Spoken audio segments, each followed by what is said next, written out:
Lisa just asked me what it's like to be back here tonight, and it is good.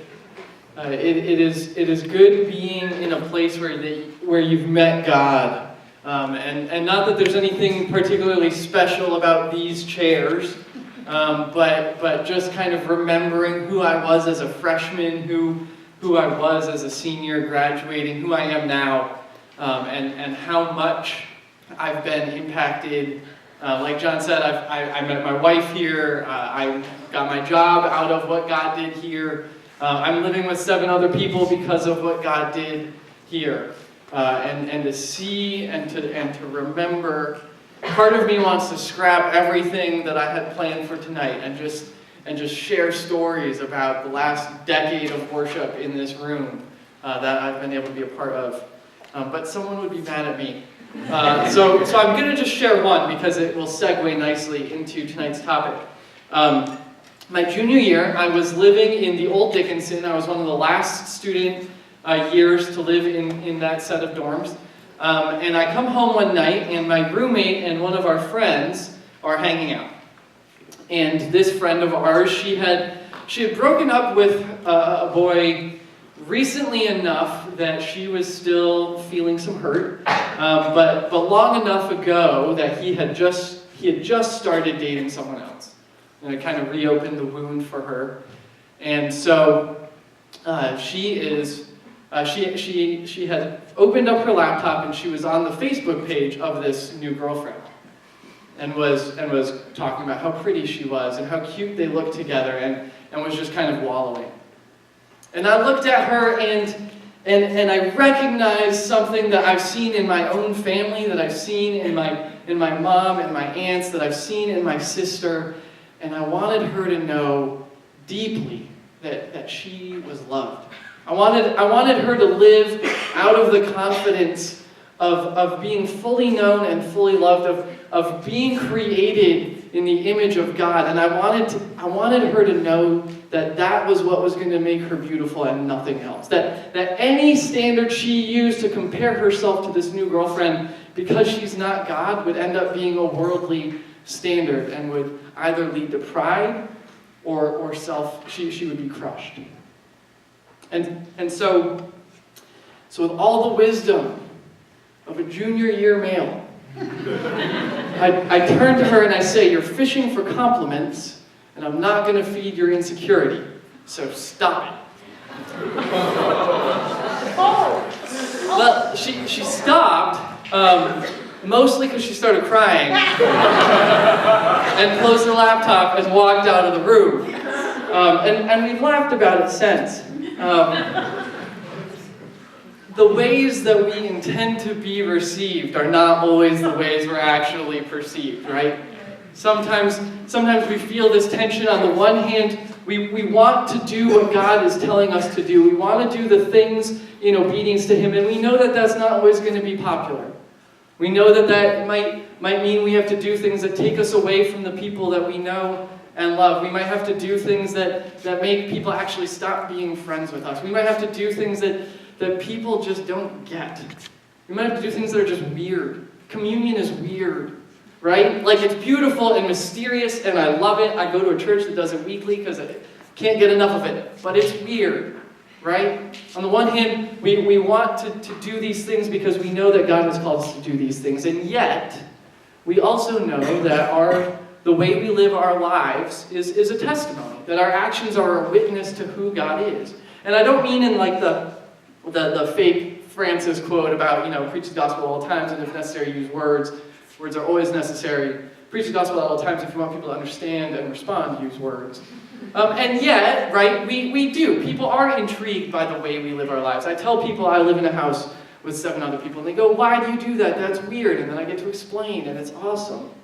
Right? We recognize that we are ambassadors to Christ, which doesn't just mean that we bring and share His message. It actually means that we stand in the place for many people. The way that we are received by people is often indicative of the way they will receive God. And so if we love and pursue and cherish and invite, people are going to feel loved and pursued and cherished and invited by God.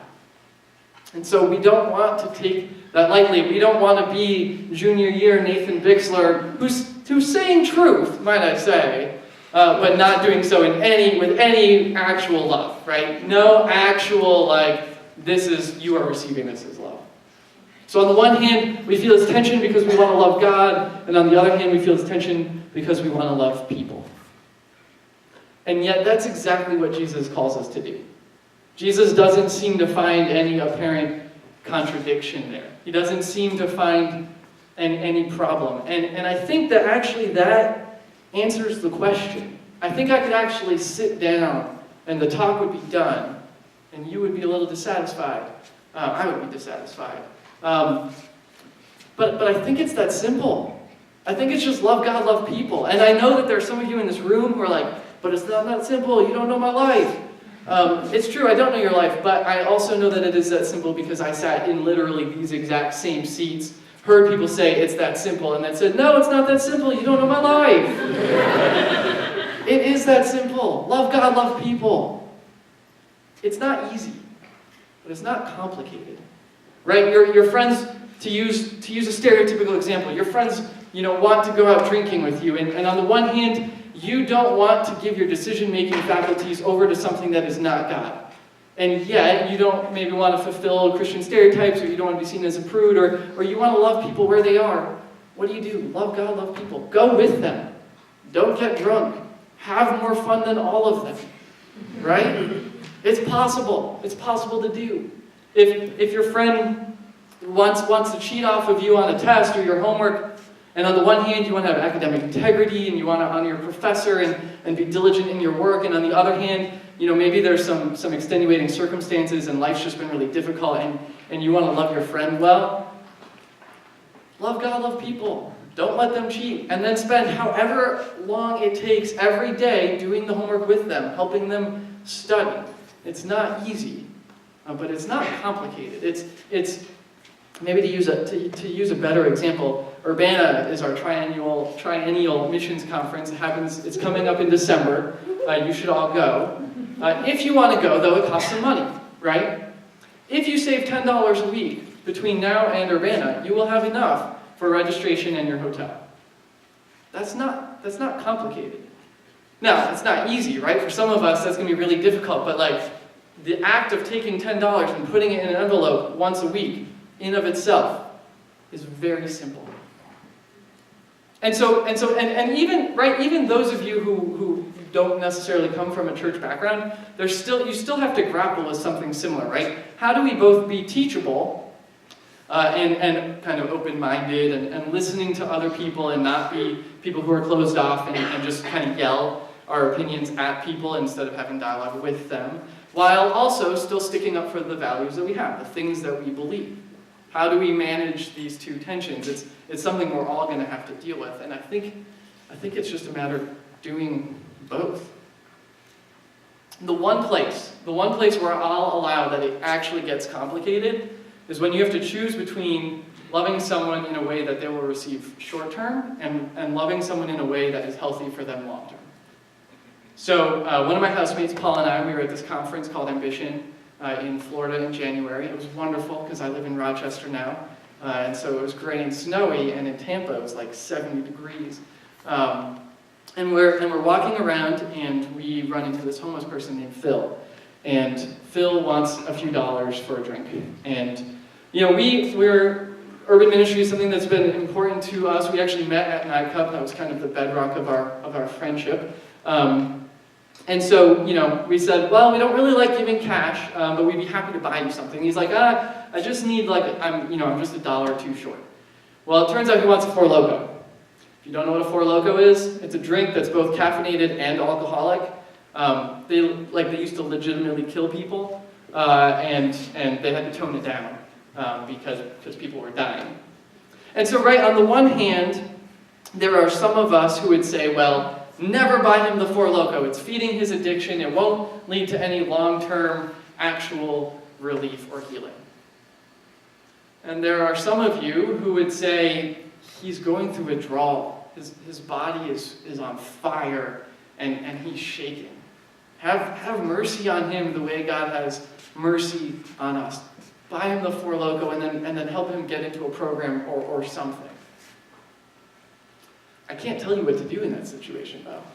Right? Like that's where our intuition and our gut comes in. That's where we have to listen to the Holy Spirit. It depends on our relationship with that person. And those instances happen, maybe not nearly as dramatically, but right, if I were to give you $50,000 to fight hunger in Binghamton, some of you would say, well, let's go buy $50,000 worth of food, let's turn that into that amount of meals, and then feed that many people. That's a very short-term way of feeding people, but you're still feeding people. Some of you would say, kind of on the opposite end, well, let's set up a scholarship fund so people can go to law school, so they can get into politics, so that they can work towards legislation that affects food policy. That's a very long-term way of feeding people. And to say which one's right, I don't know. It's going to depend on your context. So the one place where I think this question of how do we manage our image before God and manage our image before people really gets complicated is actually the one place where I can't give you the answer. And part of that is because it's actually a question of how do we love people well, as opposed to how do I manage these two things. So the question then is just how do we do it, period? How do we love God, love people? What does that look like? And I think the answer is actually in developing community. And some of you who have been around university for a long time are like, that's blasphemy, are you allowed to say that? Isn't the answer outreach? I think it's in developing community. Bear with me, because I'm going to try to use this Elmo thing. We're going to make it work. Can you all still hear me? Okay, great. So, my first question, and you guys can just shout these out, is, do I get this correct? Boom, check that out. First try. Okay, so, and then let's see. Where's the upper margin? The margin's there.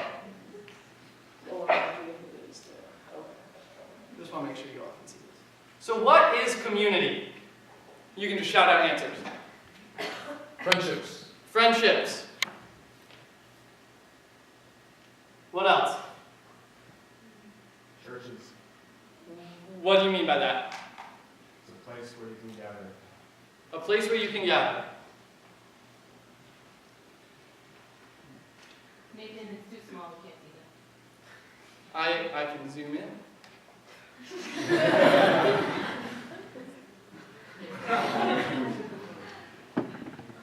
No, come on, here we go. Where you can gather. Sorry, I'll try to make my handwriting better. What else? What is, simple question, right? We talk about it all the time. What is community? The dependency on other people in the community. Okay.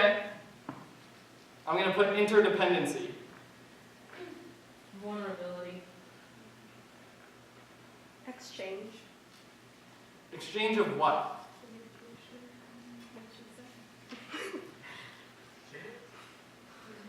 Communication. Communication. Accountability.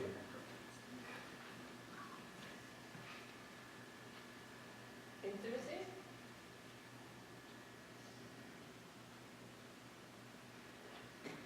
Other thoughts? Okay. So, next question is, why do we do community?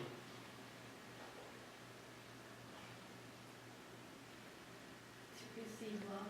Receive love. Receive acceptance. Support.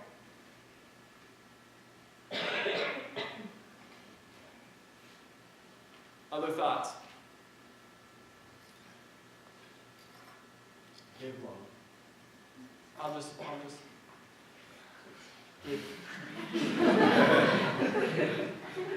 give those things. Part of it's because we were created to do that, right?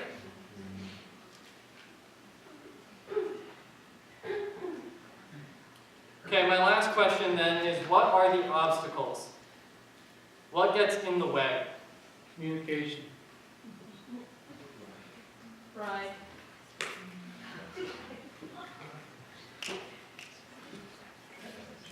Selfishness. Fear. Fear of what? Miscommunication, just a little bit of everything. Okay. You're not being accepted. Okay.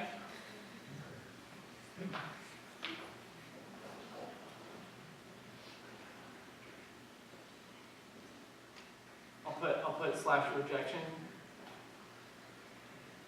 Any other thoughts?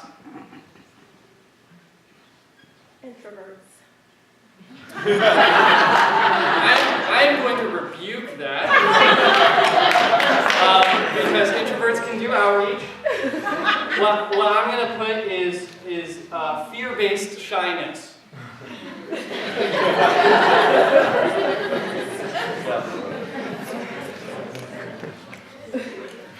So, not that you can read my handwriting perfectly.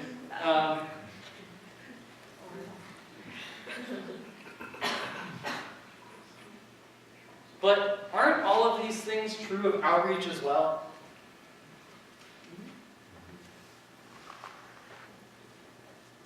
Like, isn't it a form of intimacy?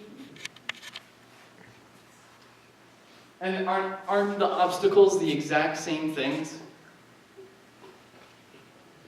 We talk about outreach, and if you didn't grow up in a Christian home, outreach is this term we use usually to mean this like awkward process of talking to people about Jesus. We talk about them as if they're two different things.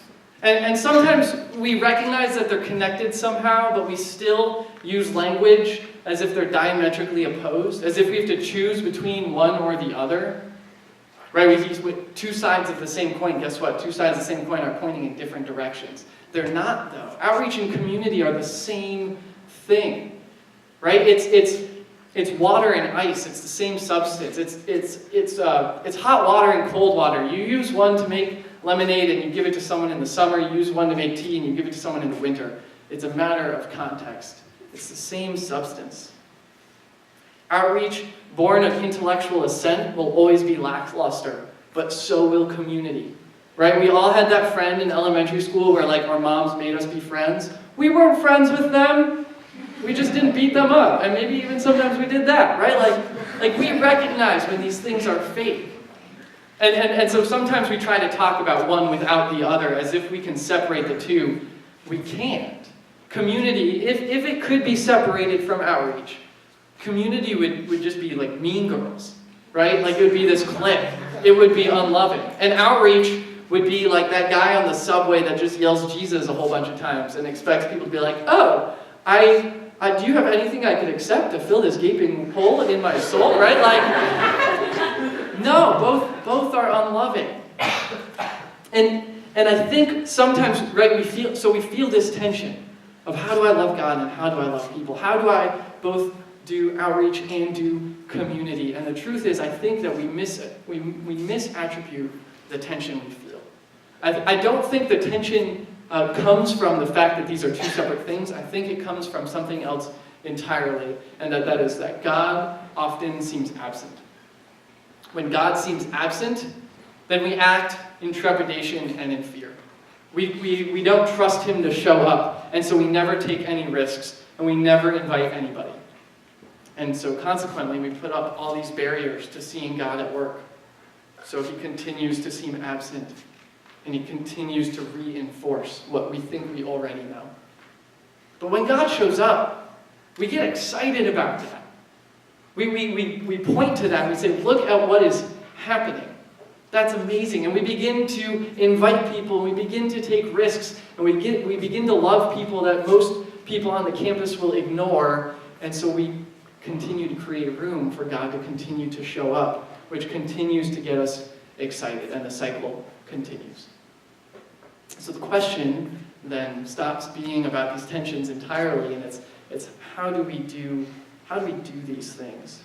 How do we see that? Outreach is developing community with those who are not yet your friends. And developing community is doing outreach activities with people you already know. And so what I would like us to do tonight, because again, I think the answer is simple. I think it's just to start doing these things. to start taking risks, to start pursuing God in such a way that we won't relent until we've seen Him work, and then to allow that to feed our excitement and our energy. I don't know if any of you have made had an awkward conversation about Jesus with someone. But compare that conversation to the same conversation right after God has met you in your quiet times. It's an entirely different conversation. You're not overcomplicating it with oh, how are they going to react to this or respond to this, or what questions might they ask and that I need to have answers for. You're just look at this thing I found. This is amazing. You don't even understand it. I don't even understand it, but it's cool and it's there. And you just want to share it. So that's what we're going to do tonight. I am working on a tool for U of R, and I'm planting at U of R, so I'm working with about, once you take away the professors and the grad students, about 13 students, most of whom are non-Christians. Rather than doing this with them a bajillion times, I'm going to do it with you once, because I figured there's a lot more people here, and I can kind of beta test this, and then you can give me some feedback after we're done. What I want us to do, the short answer is, my hope is that this will help us identify what we care about, and then be able to talk a little bit. My hope is to start the conversation, not to finish it. For those of you who need time, you're not going to have enough time. I'm going to apologize in advance. You will be frustrated with me. That's okay. My hope is that actually you can leave here tonight with, here are some things I actually am going to do. Here's what that looks like. So what I need you to do is, if you are someone who thinks by talking out loud, if you are an external processor, which for most of you are going to be the extroverts in the room, I want you to go over here. If you are someone who needs quiet and space and to not talk, to think, again, for most of you that's going to be if you're an introvert, but not necessarily, I want you to go over here. Once you've done that, I'm going to give you some further instructions. Okay?